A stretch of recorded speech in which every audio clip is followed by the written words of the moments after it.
Salut tout le monde, j'espère que vous allez bien, c'est le journal du Mercato. Alors oui, c'est vrai, on n'en a pas eu la semaine dernière et on s'en excuse.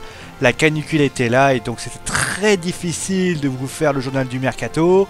Mais donc, au programme de l'émission d'aujourd'hui, vous aurez du Paris Saint-Germain, on parlera ensuite de l'Olympique de Marseille, on parlera ensuite de l'Olympique Lyonnais, pour terminer avec Harry Kane. Une petite information comme cela. Mais débutons donc avec le Paris Saint-Germain. Alors c'est vrai que la semaine dernière il y a pas mal d'informations qui ont été glanées de ci de là. Donc on fait un petit point d'arrivée et de départ. Donc au niveau du Mercato, donc déjà toujours pas d'arrivée, toujours pas de départ du côté du Paris Saint-Germain. Enfin si, il y a un départ, mais ce départ a été plutôt une résiliation de contrat. C'est Salvatore Sirigu qui a donc discuté avec le club et a donc décidé de quitter. Donc le club en fait a payé sa dernière année et ils se sont quittés libres et Salvatore Sirigu a donc été laissé libre et il devrait donc signer au Torino. Hier soir d'ailleurs on parlait de Sergio Agüero.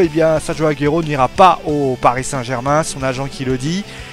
Après il a dit qu'il resterait à City. D'après ce qu'on sait, il y a peut-être un échange à Arsenal pour Sanchez contre Kun Agüero. Du côté de Kylian Mbappé, le Paris Saint-Germain a fait une proposition de 135 millions d'euros. On ne sait pas si les Monégasques ont accepté la proposition. On rappelle d'ailleurs que Kylian Mbappé voulait lui arriver du côté du Real Madrid. On verra d'ailleurs si cela a été fait.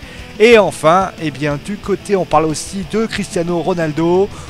Pas d'informations complémentaires, même si le joueur parisien, plutôt le club parisien, continue encore à discuter. Et on termine avec Pep qui pour l'instant on ne sait pas s'il signera lui au PSG, même si beaucoup de rumeurs disent qu'il va signer après la Coupe des Confédérations. Donc après au niveau des rumeurs qui sont arrivées aujourd'hui, vous avez eu Ousmane Dembélé. Et oui, Ousmane Dembélé, le joueur du Borussia Dortmund, qui est pisté par le Paris Saint-Germain, puisque vous voyez Kylian Mbappé c'est quand même assez compliqué, et donc il pourrait venir du côté du Paris Saint-Germain et donc venir pour essayer de trouver une solution.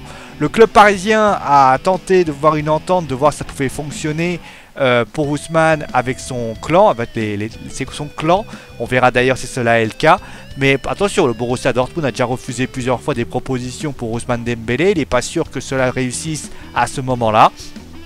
Au niveau de la deuxième proposition, c'est Raphaël Guerreiro, également joueur du Borussia Dortmund, l'ancien de l'Orientais, qui pourrait être la doublure finalement, celui qui va succéder à Maxwell. Ce serait une somme de 30 millions d'euros qui serait proposée pour l'ancien de l'Orientais qui reviendrait du côté de la France. Et enfin on termine avec Ener Banega. Ener Banega qui est un ancien joueur d'Unai Emery, qui a notamment joué à Séville et à Valence. Le coach basque essaierait peut-être de le faire venir. Mais pour le moment, l'agent a dit qu'il y avait des clubs anglais et également des clubs parisiens. Bon, en tout cas, du côté des départs, Marco Verratti, malgré son démenti entre guillemets avec la Gazzetta dello Sport, où il a déclaré que le PSG devait se mettre aux ambitions et c'est l'une des raisons pour laquelle il est très réticent à rester au Paris Saint-Germain. Marco Verratti, lui, va recevoir sans doute, le club parisien va recevoir une proposition de 80 millions d'euros avec le FC Barcelone. On verra d'ailleurs si cela se fera ou non. Du côté de Blaise Matuidi, la Juve est toujours sur lui. La Juve qui pourrait proposer la somme de 15 millions d'euros. Une somme qui semble-t-il ne sera pas suffisante puisque le Paris Saint-Germain réclame 30 millions. Vous allez me dire c'est pas grand chose, mais je rappellerai que Blaise Matuidi est en fin de contrat la saison prochaine, d'où la raison pour laquelle les Parisiens, même s'ils auront fait une prolongation de contrat, mais a priori elle ne sera pas acceptée, soit Blaise Matuidi part gratuit l'année prochaine ou alors il est transféré cette année. Ce qui peut comprendre pourquoi le prix est relativement bas. Et enfin on va terminer avec le dernier, c'est Lucas. Alors c'est pas une surprise ce que j'ai dit. Lucas qui va sans doute qui est toujours pisté par l'Inter de Milan. Pareil, 30 millions d'euros qui est proposé pour Lucas Moura. On verra d'ailleurs si bien sûr les Parisiens acceptent ou non. Voilà, vous savez tout. On va passer maintenant à l'Olympique de Marseille. L'Olympique de Marseille qui a enfin débuté son mercato, sachant que les Parisiens qui pour l'instant n'ont toujours pas débuté leur mercato. Les Marseillais qui vont donc signer, qui est donc la conférence de presse a lieu il y a quelques instants. Valère Germain qui signe donc du côté de l'Olympique de Marseille pour 6 millions d'euros pour de 4 ans de contrat. Donc on verra bien sûr. Alors notez que Bafé Gomis lui ne viendra pas du côté de l'Olympique de Marseille. Il devrait signer du côté de Galatasaray.